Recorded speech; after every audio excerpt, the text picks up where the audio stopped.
Salut tout le monde! On se retrouve aujourd'hui pour une nouvelle vidéo dans laquelle je vais vous présenter mon bilan des 1 mois puisque ça fait un petit peu plus d'1 mois justement que je suis arrivée ici à Québec pour mon stage de fin de Master 2. En fait, je travaille à exactement 7 minutes à pied de ma maison. J'avais envie de discuter avec vous des points positifs et des points négatifs de ce premier mois en fait de vie ici. Je vais essayer d'être plutôt structurée. Je me suis fait un petit plan là sur une petite feuille de ce que j'ai envie de parler et d'aborder avec vous. Je vais la diviser cette vidéo en 4 grosses parties. Je vais d'abord parler du mode de vie d'ici, du travail, de ma colocation et ensuite de toutes les activités que j'ai déjà pu faire depuis mon arrivée. Donc on va commencer avec le mode de vie. Ici c'est un très gros point positif. Faut savoir que je viens de la région parisienne. Chez moi c'est très speed. Voilà, récemment, juste avant de venir, je me levais à 6 h pour aller prendre les transports, pour me rendre des fois à l'autre bout de Paris. Et je rentrais chez moi à 19 h 30, des fois à 20 h selon mes cours. Ici c'est tout autre chose. C'est-à-dire que je commence à 9 h du matin pour finir à 17 h. Donc clairement j'ai des horaires de bureau. Alors qu'en France, quand j'ai fait mon stage, c'est vrai qu'il y avait beaucoup d'heures supplémentaires. Ici, ils prônent un peu la vie de famille. En fait, ce qui peut expliquer aussi cette chose, c'est qu'ils soupent très tôt. C'est vrai que nous, on peut manger aussi bien à 19 h qu'à 20 h, que des fois à 21 h, ça nous dérangera pas. Alors qu'ici, ils vont plus manger vers 17 h 30, 18 h. Du coup, s'ils rentrent chez eux à 18 h 30 comme nous on le ferait habituellement en France, c'est sûr que là ils loupent l'heure du souper, c'est la catastrophe. En fait, j'ai discuté avec du coup des Québécois pour savoir pourquoi est-ce qu'ils mangeaient aussi tôt, et puis la réponse c'était parce que par exemple elle a des enfants qui sont encore en bas âge et elle préfère manger avec eux plutôt que les faire manger comme nous on le ferait puis manger après eux. Et puis il y a quand même un point positif dans le fait de manger hyper tôt. Donc déjà c'est pour la digestion, ça fait perdre du poids. Et en plus c'est que eux, comme ils mangent tôt, ensuite ils ont toute la soirée de libre. Alors en parlant de dîner, en France on utilise le mot dîner pour le soir. Et en fait c'est un peu l'équivalent dîner-souper. Ici ils parlent du petit déjeuner, le dîner c'est notre déjeuner à nous, c'est le midi, et pour le soir ils parlent du souper. Donc tout à l'heure quand j'ai dit souper, je faisais bien référence au soir. Ils mangent bien à 17 h, alors que moi, personnellement 17 h c'est l'heure à laquelle je prends mon goûter. Du coup ici je prends plus du tout de goûter, déjà ça me fait perdre du poids, tant mieux. Et puis j'essaye de manger un peu plus tôt avec mes colocataires. En parlant de manger, on va parler maintenant des courses. C'est vrai que j'ai déjà fait référence à ça dans une de mes anciennes vidéos, mais je trouve qu'ici la nourriture est assez chère. C'est vrai que il y a quand même le taux de change à prendre en compte. Pour le coup, 1 € c'est à peu près équivalent à 1,50 $ canadien. Donc on est gagnant. Mais par exemple hier j'ai été faire mes courses, je vais pas vous donner ma liste de courses, mais j'ai pas acheté non plus grand chose. Je pense que j'ai assez à manger pour moi toute seule en une semaine, et j'ai quand même dépensé 40 $. J'ai pas acheté de petit déjeuner, j'ai pas acheté d'eau, j'ai pas acheté de, je sais pas moi, de condiments. En fait ici par exemple j'ai payé ma brique de lait de 2 litres 4 $, et moi je trouve ça hyper cher. Pareil, la viande n'est pas donnée, donc j'essaye de prendre dans les réductions. Faut faire attention à ça. Par exemple, si un jour vous venez dans les supermarchés, des fois ils font des réductions dans certains rayons. Hier franchement je vois pas ce que j'ai acheté pour que ça me coûte 40 $, mais bon c'est comme ça. Mis à part du coup ce rythme de vie qui est quand même plutôt pas mal, et puis les courses qui sont assez chères, j'ai envie de parler des personnes, des Québécois. C'est vrai qu'il y a un peu un stéréotype, le Québécois est super gentil, le Québécois est très avenant, et c'est le cas. Par contre le problème c'est que j'ai vraiment du mal à créer des liens avec des Québécois, des étudiants. Ils sont pas comme chez nous. Nous, on va avoir plus de mal à aller parler aux gens, mais une fois qu'on leur parle, c'est bon. On va les inviter à boire un verre, à aller au cinéma. Ici, c'est pas vraiment le cas.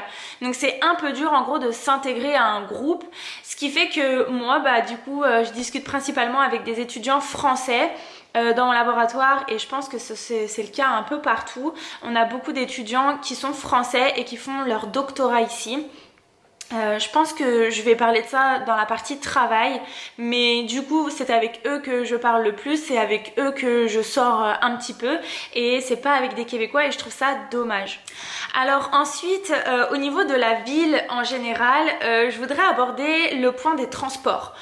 C'est pas comme à Montréal, ici à Québec on n'a pas de système de métro, on n'a pas de tramway, d'ailleurs je sais pas s'il y en a à Montréal, mais il n'y a pas de métro, il n'y a pas de tramway, il n'y a pas de RER comme on a à Paris, il y a que des bus, mais le réseau de bus ici est quand même assez bien desservi, il est bien fait, il y a des bus à peu près toutes les 10 minutes, donc je trouve ça correct. Le seul problème c'est que de l'aéroport jusqu'à la ville ou même au Vieux-Québec, il n'y a pas de bus.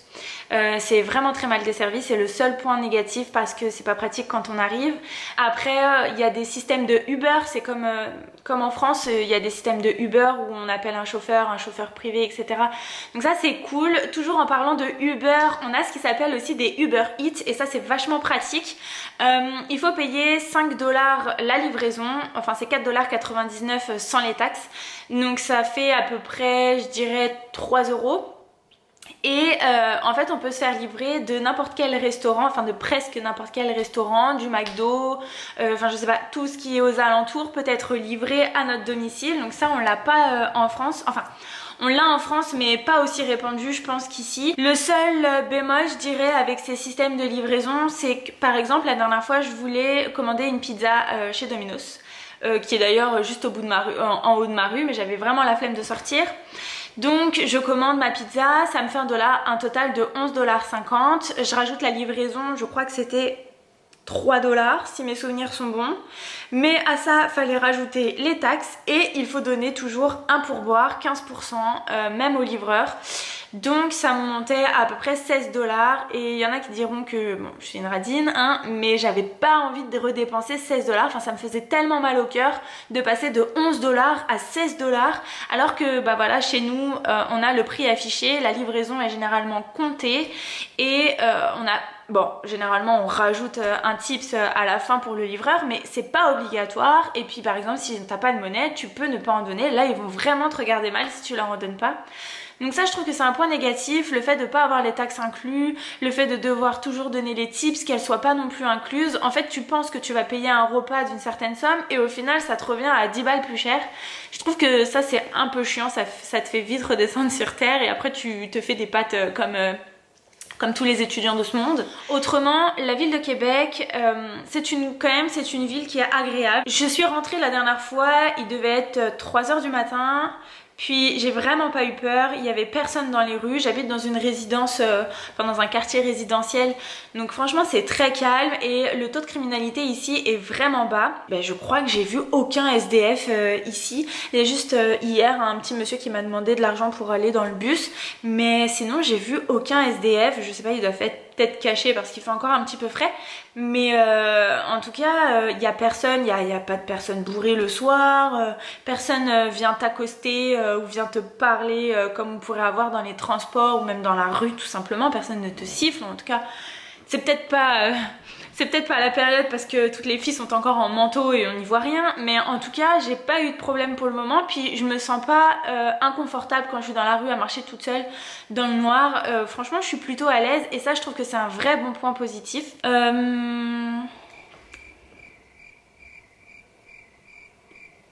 Donc je vous propose de passer à la partie travail de cette vidéo.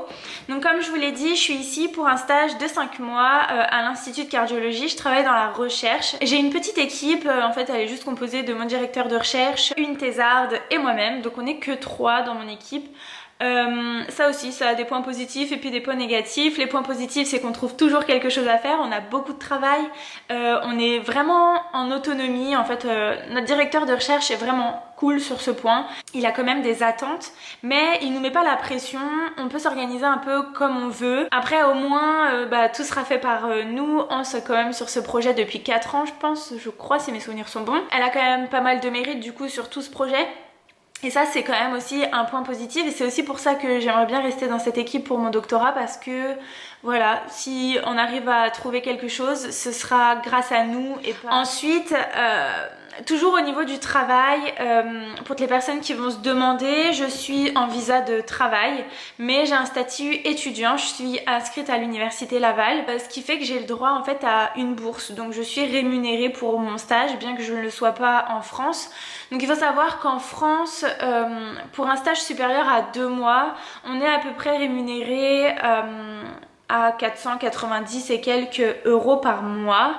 Ici, j'ai une bourse de 15 000 $ par an, donc ce qui fait 1200 $ par mois, donc à peu près 900 euros, même un petit peu plus. Donc j'y gagne un peu en faisant mon stage ici par rapport à mon salaire, je gagne un petit peu plus, mais à côté je dois payer mon loyer, payer mes courses, etc.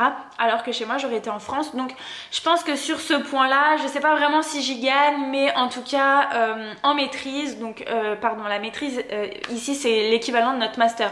En maîtrise, les étudiants sont un peu mieux payés ici au Québec que en France, et ça aussi je trouve que c'est un point positif, parce que en France, franchement, pour le travail qu'on fait, des fois je me dis qu'on est vraiment sous-payé. L'autre point positif ici aussi, c'est que comme les personnes gagnent beaucoup plus en ayant une maîtrise qu'en France, même après pour leur poste d'ingénieur, ils gagnent beaucoup plus qu'en France.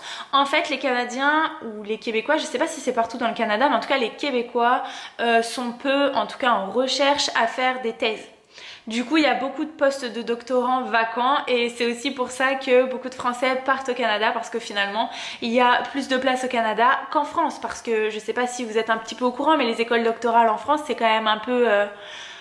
voilà quoi, je vais pas dire le mot, mais... c'est un petit peu voilà. Du coup, je pense qu'on a un peu plus de chance ici, pas d'être pris, mais de réussir son doc et de le faire dans de bonnes conditions. Donc ici plutôt qu'en France. Alors on va passer à la troisième catégorie, qui est la colocation. Donc comme je vous ai dit déjà, j'ai trouvé une petite maison qui est à 7 minutes à pied de mon institut, donc ça c'est le kiff. J'ai pas besoin de prendre de bus, je prends juste mes pieds. Bon, j'ai une montée à faire, c'est peut-être le point négatif, mais en tout cas c'est quand même assez rapide. Ensuite je dois traverser l'hôpital, mais une fois à l'intérieur je m'en fiche. Je vis avec 4 autres filles. On a la maman, donc qui est la propriétaire, et 3 autres étudiantes. Donc elles ont entre 15 et 18 ans. Donc elles sont un peu jeunes par rapport à moi, mais ça va, elles sont quand même matures. On s'entend plutôt bien. On a essayé de s'organiser d'une certaine manière. On a mis en place un pot commun pour les courses. Chacune son tour. En semaine, on fait à manger. La personne qui fait à manger fait la vaisselle. Et puis moi, le week-end, je suis tous les week-ends toute seule, parce qu'elles rentrent toutes chez elles dans leur ville, dans leur résidence principale entre guillemets. Au niveau de ma chambre, j'ai pris une chambre en demi-sous-sol, ça s'appelle. Donc j'ai 2 fenêtres dans ma chambre, fait que j'ai quand même pas mal de lumière. J'ai même demandé à ce qu'on déblaye pas à la neige, parce qu'ici il n'y a pas de volet, donc le matin la lumière me réveillait. Autrement j'avais peur d'avoir froid, mais ici ce qui est pas mal, c'est que c'est chauffé déjà à l'électricité, et chacune peut régler la température de sa chambre.